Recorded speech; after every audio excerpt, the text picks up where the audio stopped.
Hello, my guest today is Ted Doan, who's the manager of the Plaza Theatre in Stockport. I'm here on a particularly busy morning, and today they've got Milkshake Monkey Live, which I think involves about 700 children descending on the Plaza sometime in the next hour or Absolutely. so. I think it's going to be fairly busy. But welcome, Ted, to the Moor magazine podcast. Just a simple question to start with. How long have you worked at the Plaza Theatre? Well, I've been here for 16 amazing years. It's flown by. I started here way back when, about 3 years after the Plaza was actually saved by the community of Stockport, by the charitable trust that now run the venue, and 16 years later, still here. What makes it particularly a special place to work? I mean, obviously you've stayed 16 years. There must be something in the atmosphere and the vibe that keeps you here. Absolutely. Well, I think the amazing thing is this is a wonderful success story. A building that is 90 years old this year. When it was initially saved in 1999, it was a derelict building. It had been being used as a bingo hall. And for a venue to be saved, restored, opened, run with so much passion with our employed team and our volunteer team. That was just something, that was an amazing project to be part of and so very exciting. And also to be here before we did the big restoration, that was a wonderful experience to actually see the venue completely brought back to her original opening day glory. Fantastic, yes. I mean, the theatre was opened in 1932, I think. That's right. So It's 91 years old now. Well, it's 90 years this year. 90 years this year. So any anniversary celebrations Absolutely, planned? yep. So in October, there'll be a whole sort of week of celebrations all around the date. So a lot of that is going to be advertised very soon, but there'll be shows, there'll be events, there'll be a special day just for the Compton organ. And so there's going to be a whole week of fabulous events. Yes, I was going to ask you about the organ. That must have a bit of a history in itself, really, mustn't it? Has that been in the theatre since it was built? Yep, since the opening day, that organ has been here. There's only a handful of venues in the entire country that have still got their cinema organ. Ours is a Compton, British-made cinema organ. It's one of the oldest of its kind. It's a sort of beautiful glass jelly mold design, and she's still going strong. And we play her before pantomimes, before films, and then obviously when we do coffee morning fundraising events and organ days, as we're going to be doing, then she comes to her fore. And I would imagine you employ a professional organist. Yep. We have a team of brilliant organists, many of whom have been here right through from when they used to be allowed to come in and play when the Mecca Bingo was here, because Mecca Bingo were great custodians of the building and they did support things like that. So organists would come in and play even then. So we've got a good team, great team of volunteers. You always have quite an amazing programme of events. I mean, there's never a break during the year, is there really? How do you design the programme? I mean, do you think about particular audiences or...? Very much so. I mean, in a way, we continue the ethos and the mantra of what this venue was. Her full title is the Plaza Super Cinema and Variety Theatre. So she was built very much to be a cinema and to have variety theatre. So that's exactly what we still do, and it works. So what we do is we look very closely at our audiences, what we know people would like to see. Obviously there's things like the pantomime, which this year is Cinderella. We do lots of children's shows, Milkshake Monkey, prime example today. But we do classic films, we do the big comedians. Last night we had Joe Lycett on stage, brilliant guy, sold out performance. So it's a little bit of something for everyone, and tied in with that we host weddings, private events, there's our cafe, and we get used for filming. So lots of filming takes place at the Plaza. So, I mean, what do you think attracts performers to the Plaza? I mean, it must be a particularly amazing experience standing on that stage with the architecture and the feel of the place. Yeah, well, I think that a lot of the artists that we do get that return again and again and again, they love the feeling that this building has been saved by its community, that every single penny we get, we don't get any external funding, so every penny we raise, every penny we make goes back into the Plaza. So we keep her in excellent condition. So I think that passion, that love from our team, our volunteers, and from the public, I don't think I've ever worked in a venue that's had that level of community support that we get. You must have some particular memories of artists who've performed here over the year. Have you had any particular favourites or ones that stand out? Yeah, there are so many. I think one great gentleman that we have to mention is Sir Ken Dodd, the late great Sir Ken Dodd. When the Plaza was actually saved, he contacted the charitable trust and he said, it's amazing what you've done, fantastic. Let me come and put a show on for you. It sold out. He did another one.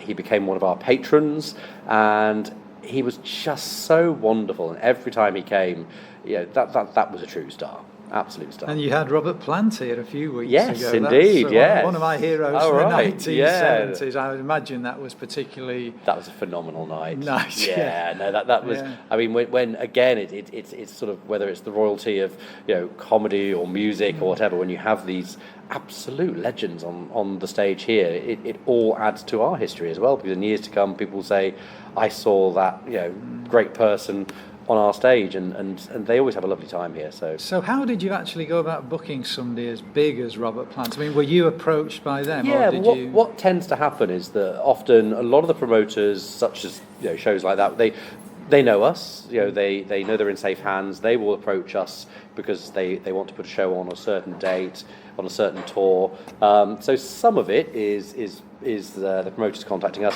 Occasionally we will, if we see something we think, we'd like to maybe have that sort of relationship with that promoter or that artiste, we will contact them.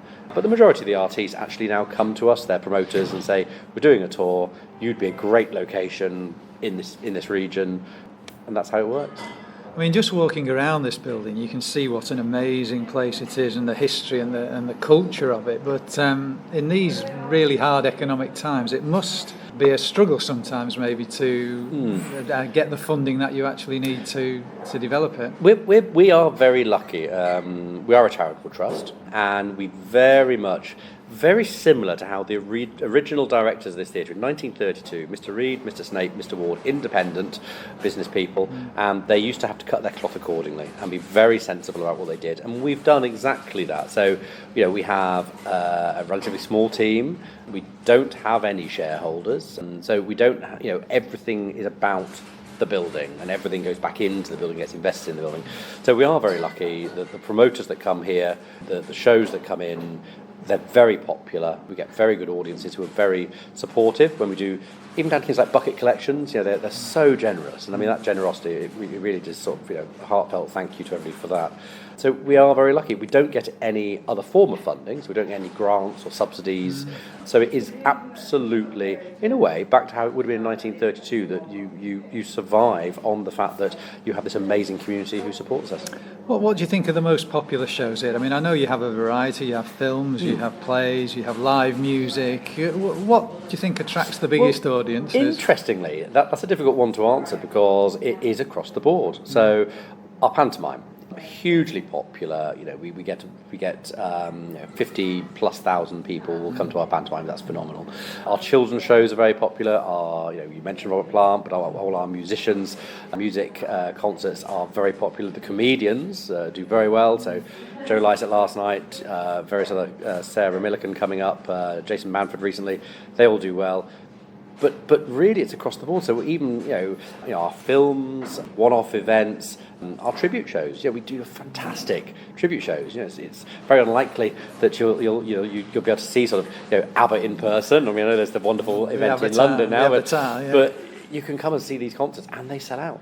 Blossoms seem to be quite happy to come here, don't they? They seem to regard this as a favourite venue. But I believe you had a fire alarm go off in the last. It does, yeah. No, these things can happen, but it's all dealt with very promptly. And but Blossoms were fantastic, and they come in regularly, and they're such great ambassadors for the town. Absolutely, so proud of them, and we've had a lovely relationship right from the beginning, right through to now when they're travelling the world and filling arenas.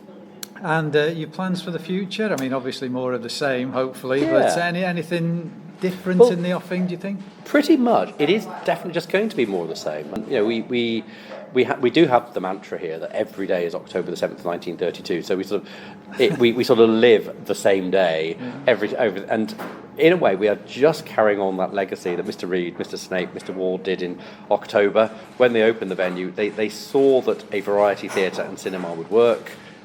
And it does. So we're very proud of our heritage.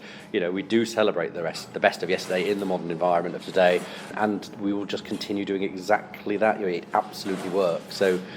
And most of your staff here are volunteers, are they? A lot of them are, yeah. We've got in the region of 100 volunteers. We also have our paid team as well, but it is a relatively small employed team, but our amazing volunteers who come from all over the region, primarily Stockport. But yeah, I mean, it's phenomenal, the volunteers that we've got and how much support they put into it, and and really, we raise a flag to them every single day. Just the amount of wonderful hard work they do. I mean, what I love is whenever I come to the Plaza, is that I'm always greeted by somebody in formal dress at the door, yeah. and everybody is dressed in a particular style. It does make you feel that you're actually going back in time. I mean, is that a deliberate sort of marketing ploy? In some ways, it's really just because it works for the venue, and we find with the venue, it wouldn't work if we had everyone in sweatshirts, and it just wouldn't look right. So you have to, in a way, show respect to the venue and show respect to you. I talk about it as she's a living, breathing thing, and in many respects, she is that. This, the uniform I wear and my duty managers wear is exactly what the managers wore in 1932. The black and white uniforms that the cafe team wear, the bar team wear, and our wonderful team on the doors with their bow ties. It's very much, it just works for this venue. I wouldn't like to see it being any different. Thanks, Ted. It's been great to talk to you, and great to sit here in the midst of the Plaza as it's preparing for its children's show this afternoon. Fab. I think I might make a quick exit before the 700 descend on you, but the place obviously has a fantastic history, and hopefully that's going to continue, and hopefully we'll see more shows, different shows. Absolutely. Lots of variety, and like you said about the Blossoms, the town can be proud of them, but I think equally as proud as the Plaza and the work it's doing today.